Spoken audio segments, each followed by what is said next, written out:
The smell of rotting paper, mixed with the pungent scent of formaldehyde, filled my nasal cavity. I stood in the West Library of the Russo Mansion, a room with high vaulted ceilings and intricately carved oak shelves that had begun to be gnawed by termites. On my workbench lay an 18th century Bible, its goatskin cover cracked like the skin of an old man's hand.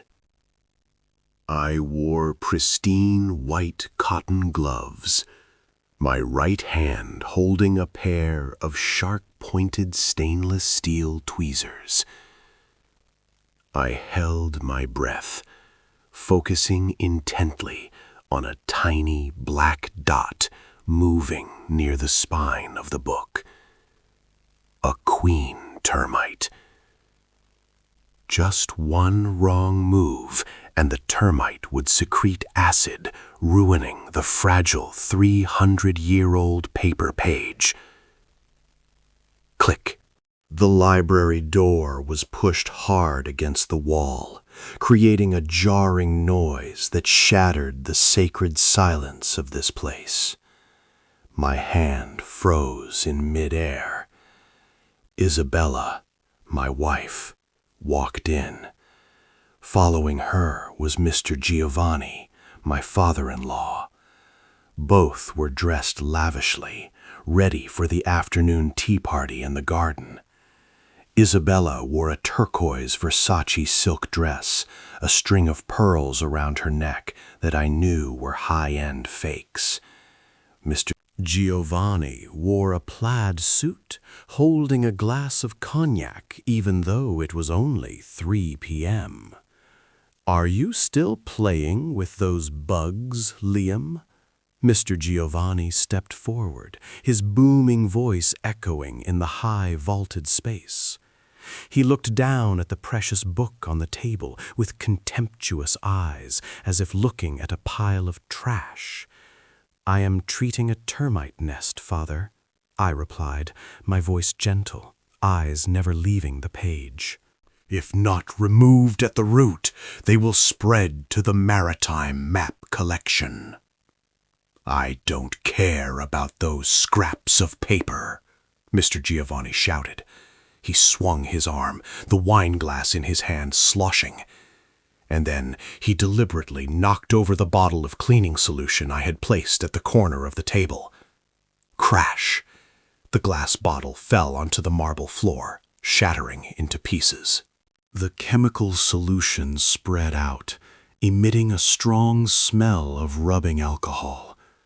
I looked at the patchy puddle on the floor, then up at his face, flushed red from alcohol. I wasn't angry. I just felt sorry for that bottle of solution.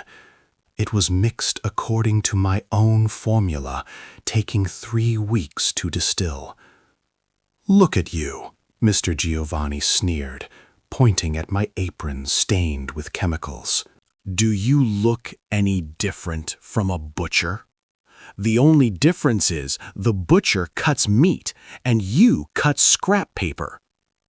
Isabella stood leaning against the bookshelf, arms crossed, her eyes looking at me coldly, like looking at a stranger. "Dad is right, Liam. Please go take a shower. The chemical smell on you is wafting all the way to the living room. The guests will think we are embalming a body in the house."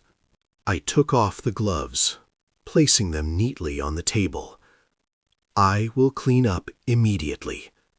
"But I need to finish this page. It is in the process of—" "Drop it immediately," Mr. Giovanni interrupted, slamming his hand down on the workbench, causing dust to fly up.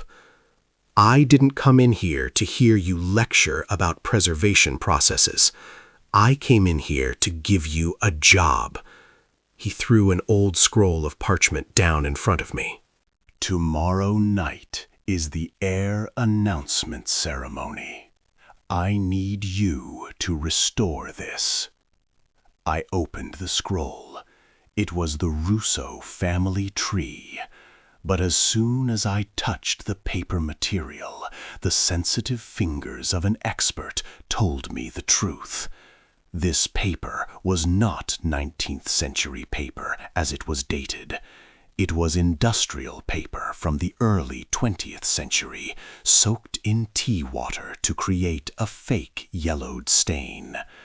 And the names written at the bottom branch: Giovanni Russo, Isabella Russo. The ink strokes were still too new, even though they had been deliberately faded. "What do you want me to do with it?" I asked, even though I already knew the answer. "Make it look more real," Mr. Giovanni said, leaning his face close to mine. "I want you to use your magic techniques. Make my name look like it has been lying there for 100 years. I want tomorrow, when those lawyers from the trust fund examine it, they must believe it completely." This was forging documents. It was a crime against history, and an insult to my profession. "You know my principles, Father," I said slowly. "I only restore the truth. I do not create lies." Slap. Isabella's slap was fast and stung my cheek. I didn't dodge. I stood still, tasting the metallic blood in my mouth. "Don't talk about principles with us, Liam," she hissed. "Who pays for your mother's medical bills at the nursing home? Who gives you a roof over your head to crawl in and out of and play with this pile of scrap paper? It's the Russo family. You signed the marriage contract. You belong to us. Do what you are told." Mr. Giovanni laughed loudly, patting his daughter's shoulder proudly. "Well said, daughter." "Did you hear that clearly, Liam? You must finish it tonight. If tomorrow morning I don't see the perfect family tree on this table, you can pack up and get out of here. And I guarantee your mother's ventilator will be unplugged at the same time." He turned and walked away, his leather shoes hitting the floor with authoritative thuds. Isabella threw me a final contemptuous look. She took out a cold ham sandwich wrapped in crumpled foil from her handbag. "That's your dinner. Don't show your face in the main house. Tonight, the senator is coming to the party. I don't want you to embarrass the family." The door slammed shut again. The space returned to silence. Only the sound of termites gnawing on wood remained, tiny but persistent. I picked up the cold sandwich. It was stiff, probably leftovers from breakfast. I set it aside. I picked up the fake family tree scroll, examining it under the magnifying lamplight. They wanted me to fake history. They wanted me to use these hands that had saved manuscripts of Da Vinci, of Galileo, to legitimize a despicable fraud. I smirked. A cold smile reflected through the thick magnifying lens. They didn't know that the best restorer is also the one who knows how to destroy most sophisticated. I would also prepare a death sentence for them. The grandfather clock in the corner of the library struck 12 times. Midnight. Outside, the sound of jazz music and clinking glasses from the lavish party echoed in faintly, sounding like echoes from another world, a world of hollow people. I sat on the high wooden ladder, reaching for a book on the highest shelf, where dust lay thick in layers. That was the restricted area, containing private documents of the Russo family that Mr. Giovanni had never bothered to look at because he was too lazy to read. I wasn't just a lowly restorer, as they thought. In academia, I was known by the pen name The Keeper. I was an anonymous appraiser for the Louvre Museum and the Library of Congress. My wealth did not lie in numbers in the bank, but in knowledge and reputation. I married Isabella 3 years ago. Books loved silence like me, but I was wrong. She only loved the aristocratic shell of the Russo line. In reality, the Russo family had been broke for a long time. Mr. Giovanni was a gambling addict and a foolish venture investor. For the past 3 years, they maintained this regal lifestyle by gradually selling precious books from this library. And I was the one who had to appraise and restore them so they could sell for the highest price. Every time I saw a precious book being taken away to be sold to illiterate nouveau riche, my heart ached like it was being cut. But I endured, because of the promise to Isabella's grandmother, Mrs. Caterina Russo, the only person in this family who respected me before she passed away. Protect the library, Liam, she had held my hand and implored. It is the soul of the family. I pulled out a jet-black covered book. It was The Diary of Caterina Russo, the final volume. The book cover was stuck tight by a strange layer of glue.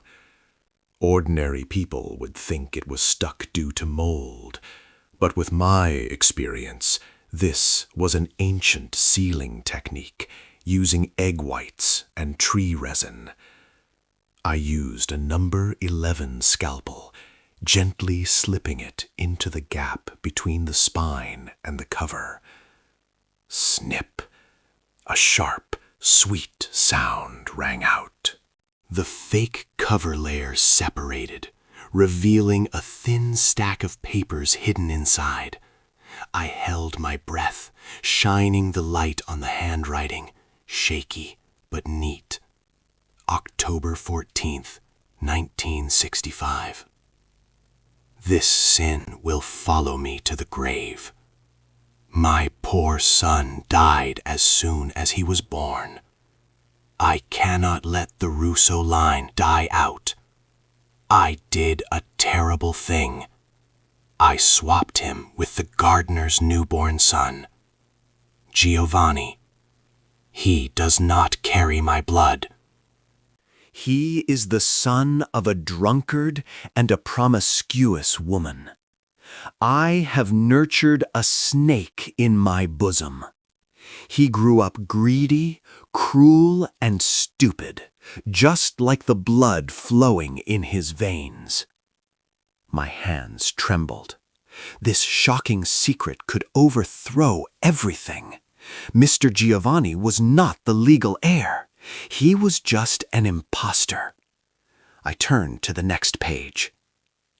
I know I don't have much time left. I have made a secret will based on the ironclad trust from 1800 of the ancestors. If the direct bloodline is broken, all assets, including the mansion and the library, will belong to the keeper of the library, the person who has dedicated their soul to protecting knowledge. Liam, if you are reading this line, you are the master of it all. My heart pounded in my chest. I am the master. I looked around this vast room. Not a freeloader, not a repairman. I am the legal owner of the Russo mansion. I carefully photographed each page of the diary with a high-resolution specialized camera. Then I hid the stack of papers inside the lining of my worn leather briefcase. I needed to talk to Isabella. Even though she treated me badly, she was still my wife. If she knew the truth, maybe she would understand. Maybe we could start over, kick Mr. Giovanni out, and live a peaceful life. I left the library, going up the stairs leading to the master bedroom. The hallway was silent. The party was over. Guests had left. I was about to knock on Isabella's door when I heard giggling inside and a man's voice. I froze. The door was unlocked. I opened a small crack. Under the dim nightlight, I saw Isabella lying in the arms of another man. He was stroking her belly, the slightly protruding belly she had just announced the good news of pregnancy last week. I recognized him. It was Marcus, the family's private lawyer, the one helping Mr. Giovanni with inheritance procedures. "You're amazing, Bella," Marcus laughed, kissing her forehead. "This pregnancy came at just the right time. With this baby, our inheritance position will be solid as a rock. Old man Giovanni will never suspect, and your stupid husband won't either." Isabella laughed, her voice flirtatious. "Liam? He completely believes it's his child. Poor thing, I haven't let him touch me for a whole year. How could there be a child? I told him it was artificial insemination to ensure dominant genes." He nodded furiously. Truly a stupid bookworm. Marcus held her tight. "So, when do we kick him out?" "After the ceremony tomorrow," Isabella said, voice cold. "When he finishes the fake family tree, he has no more use value. We will accuse him of stealing precious books to sell on the black market. I have already hidden a few books in his bag. With that evidence, plus the fake mental health record you prepared, we will put him in a mental asylum for life. That way, he will never be able to open his mouth about forging documents again." I stood frozen outside the door. The blood in my body seemed to freeze. Not just emotional betrayal. It was a murder plot. They wanted to put me in a madhouse. They wanted to steal my freedom, my honor, and my entire life. I slowly closed the door, without a sound. I stepped back, going down the stairs. Every step was heavy, but my mind was clearer than ever. The illusion of love had shattered. Compassion was dead. I returned to the library. I sat down at the workbench, turning on the desk lamp. In front of me was the fake parchment scroll Mr. Giovanni gave. I took out my special ink bottle. Ink I made myself from gallnut flowers and iron sulfate, but mixed with a bit of modern photosensitive chemical. It would look like regular ink for the first 24 hours. But then, when exposed to high-intensity UV rays, it would transform. I began to write.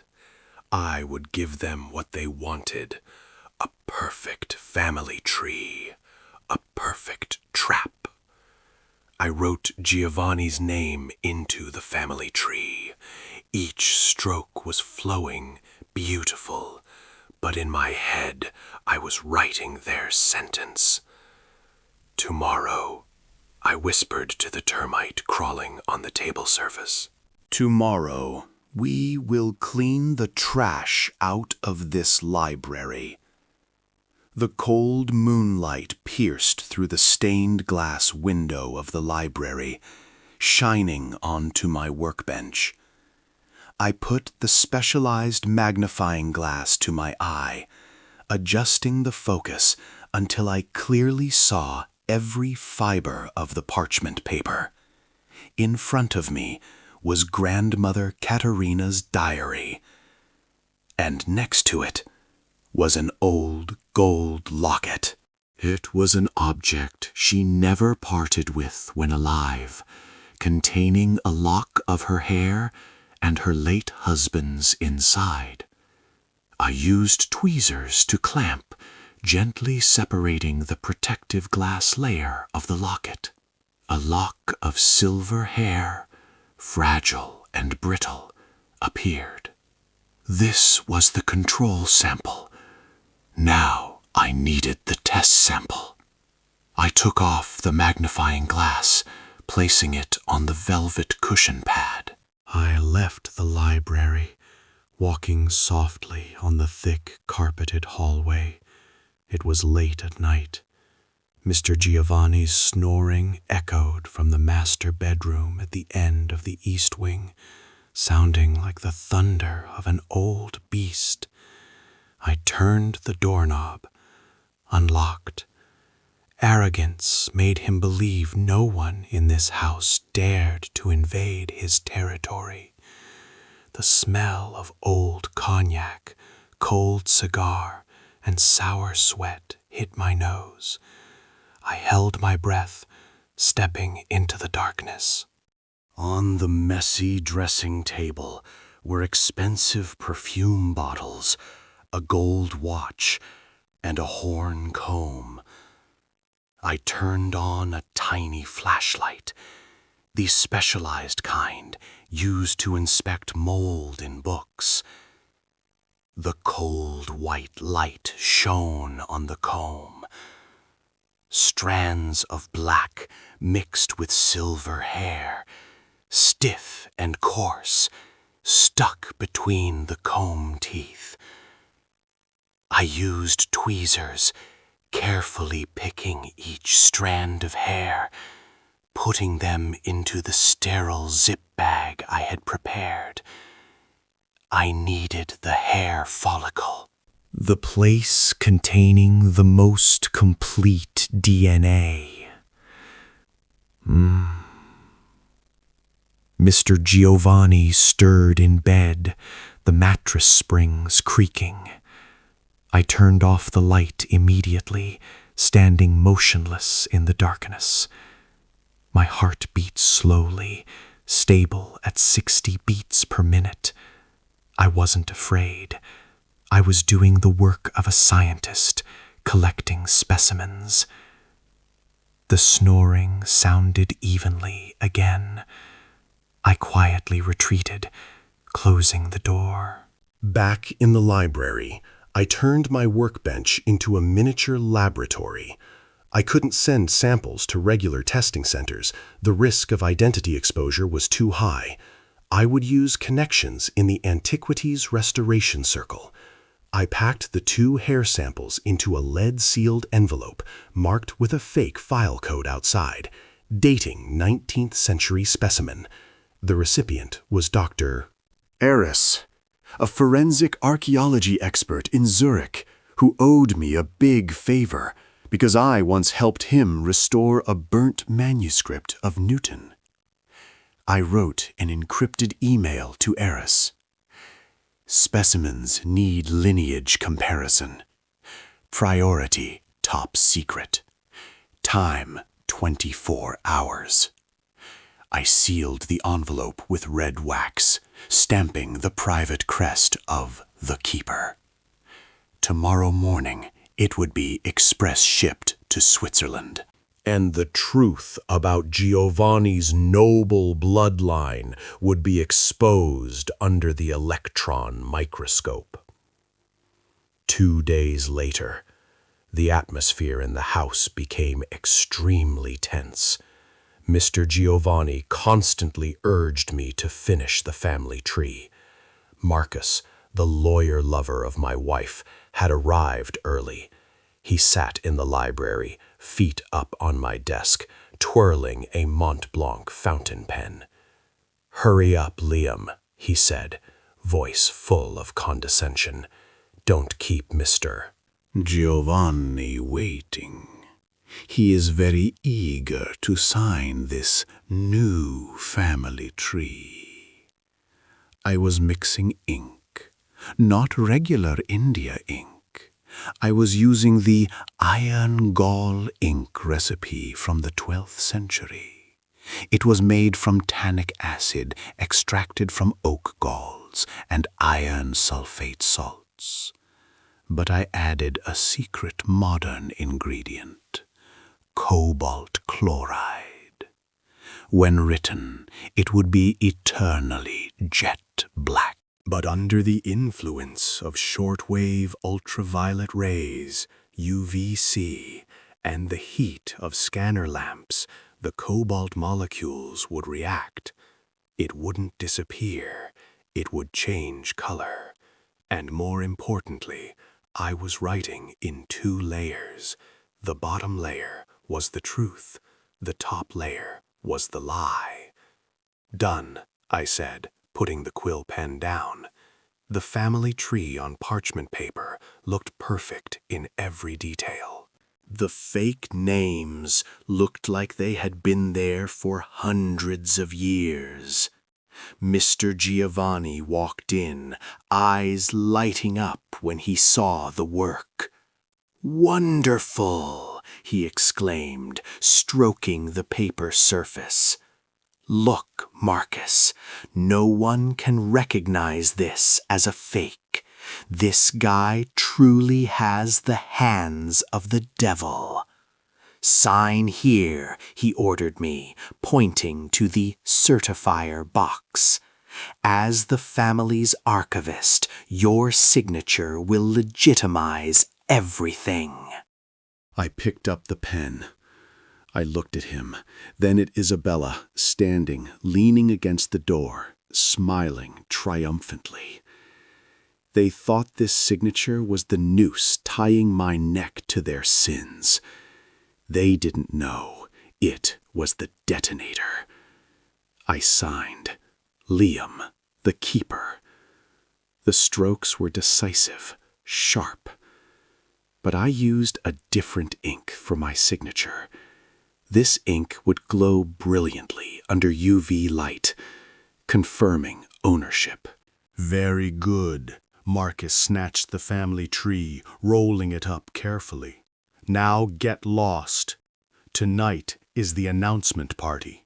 You are not allowed to appear until I call. And remember to wear something decent." That dinner, Isabella tapped the crystal glass to attract attention. Only the family was eating together, but she still acted like she was on stage. "I have good news to announce." She placed her hand on her belly, face radiant with fake happiness. "I am pregnant. It's a boy. The 5th generation heir of the Russo line is here." Mr. Giovanni froze for a second, then burst into joy. He hugged his daughter, kissing her forehead. "Oh my God, wonderful! The Russo clan is saved. This baby will be the future master of everything. The trust fund will never dare to cut aid when there is a direct heir." He turned to me, the smile on his lips vanishing. replaced by familiar contempt. And you, Liam, you also have some merit. Even though I know you are impotent, at least you did a man's job. I sat silently, cutting the steak. The beef today was tough and stone cold. I looked at Isabella. She was making eyes at Marcus sitting opposite. The pregnancy was 8 weeks, while I had slept separately in the library for the past 6 months. They didn't even bother to invent a more plausible lie. They despised my intellect so much that they believed I would accept this shell as my child. "Congratulations, Isabella," I said, voice calm. "Hope the baby has the eyes of his grandfather." Isabella stiffened a bit, but quickly regained her natural look. "Thank you. He will definitely carry the noble blood of the Rousseau house." "That's right," Marcus chimed in, raising his wineglass. "Noble blood never lies." I raised my glass of water. "That's right, Marcus. Blood never lies. And neither does science." The phone in my shirt pocket vibrated a short beat. The email from Switzerland had arrived. I didn't need to open it to know the result. But I still wanted to enjoy this suspense a little longer. "Tomorrow, Mr. Giovanni declared, face red with excitement. "At the family tree announcement ceremony, I will declare this baby the sole heir. And I will also announce the personnel restructuring in the house." He stared at me. "The library will be closed to auction off the books, and you, Liam, you will be transferred to a place more suitable for your abilities." A quiet place, surrounded by fences, and with doctors to take care of your delusional head. I put down the knife and fork. The metal hitting the porcelain plate made a sharp, cold sound. They intended to put me in a mental asylum right after the ceremony tomorrow. The plan was loaded. But they forgot one thing. The library keeper doesn't just keep books. He keeps secrets that can burn this entire castle down. I stood up. "Excuse me." "I need to prepare for tomorrow." "Go!" Mr. Giovanni waved his hand. "Don't forget to take your meds, crazy boy." I walked out of the dining room, heading towards the library. I opened the email on my phone, the 10-page DNA report from Dr. Eris. The conclusion line was bolded in red. Conclusion: no blood relationship. Genetic match rate 0.00%. I smiled. I went to the antique safe in the corner of the library. I took out a high-power UV flashlight and the original diary of Grandmother Katerina. Tomorrow, I won't just be a restorer. Tomorrow, I will be the Grim Reaper, and I will reap what they have sown. The great hall of the Rousseau mansion tonight was brilliant with crystal chandeliers. Hundreds of aristocratic guests, business partners, and reporters from social magazines were present. They raised their glasses in toasts, unaware they were standing on a stage about to collapse. I stood tucked behind a dark red velvet curtain, my old suit blending into the shadows. On the stage, Mr. Giovanni stood with a radiant face of victory. Beside him was Isabella, hand on her belly, playing the role of the great mother carrying the hope of the lineage. And Marcus, the lawyer, stood there with a legal file in hand, smiling like a hyena that had just hunted prey. "Ladies and gentlemen," Mr. Giovanni's voice rang out through the microphone, loud and authoritative. "Today is a historic day for the Russo clan. We have found the lost family tree from the 19th century, proving the continuous and undeniable inheritance rights of our bloodline." He signaled Marcus to open the parchment scroll. The family tree I had stayed up all night to restore was displayed in a glass case, illuminated by warm yellow lights.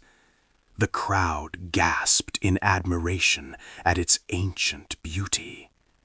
"And more importantly," Mr. Giovanni continued, voice trembling with fake emotion, "my daughter, Isabella, is carrying the next generation of the Russo house. Therefore, I declare all assets and management rights of the trust fund will be transferred to this child as soon as he is born." Applause erupted.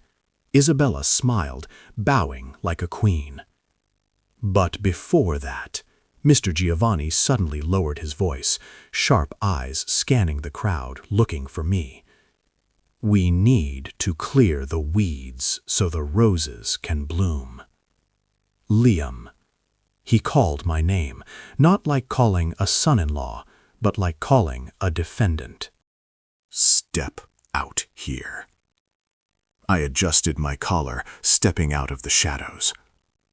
The spotlight shone straight into my face, blinding. All eyes turned to me. Pity, contempt, curiosity. "You have completed your task," Mr. Giovanni said, smirking. "The family tree is done. And according to the agreement, you have no more value here." Marcus stepped forward, handing me a paper. "This is a restraining order on assets and a unilateral divorce petition." "Sign it and leave here immediately. Security will escort you to the gate to ensure you don't steal any more books."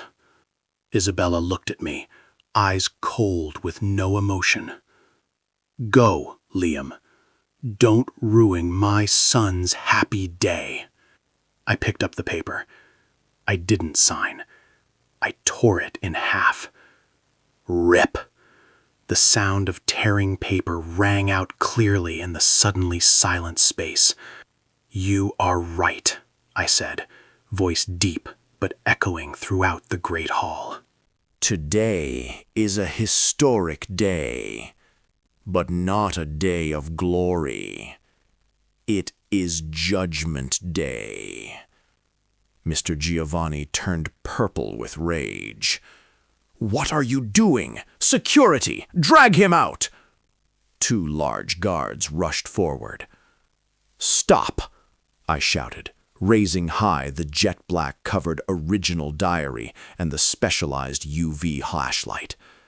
"If you touch me, the true secret of the Russo line will be burned along with this book." The fierceness in my eyes made them pause.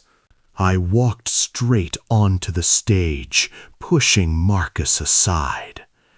I placed the diary on the podium, next to the fake family tree. "Father-in-law," I said, looking straight into Mr. Giovanni's eyes, "you want proof of noble blood, right? Let me show you." I turned on the UV flashlight. The powerful purple beam shone straight onto the family tree in the glass case. The names I wrote with cobalt chloride ink began to react. Giovanni's name. Isabella's name. They were no longer black. They turned bright red like fresh blood. And beneath the name Giovanni, a hidden line of text appeared clearly that I had written with the second layer of invisible ink. Fake bloodline. The crowd panicked and backed away. What is this?" a guest exclaimed. "It's chemistry, ladies and gentlemen," I said calmly. "The truth always has a way to manifest under the right light. You." "You ruined it," Mr. Giovanni roared, lunging at me. But I was faster. I opened the original diary, holding it up to the reporter's cameras. And this is history. Page 112, October 14th, 1965. I read aloud, each word like hammer blows, driving nails into the coffin of their honor. The biological son died. I swapped him with the gardener's child. Giovanni, he does not carry my blood. The whole auditorium held its breath. Mr. Giovanni stood frozen, face drained of blood. He swayed, having to hold on to the podium to not collapse. "Lies!" Isabella screamed. "You made it up!" "I didn't make it up, Isabella. I pulled from my breast pocket the sealed envelope from Switzerland. This is the mitochondrial DNA test result. Comparing Mr. Giovanni's hair sample and grandmother Katerina's hair sample. Result, 0% match." I threw the file on the table. You are not a Russo. You are just an imposter who has usurped this name for the past 60 years. Marcus, the lawyer, tried to salvage the situation. Even if he isn't the biological son, according to current inheritance laws. Current laws don't apply here, Marcus, I interrupted him. The Russo clan operates under the ironclad trust established in 1800. Clause 13 clearly states when the direct bloodline is broken or tainted by deceit. I turned to the last page of the diary, where grandmother had pasted a copy of that clause.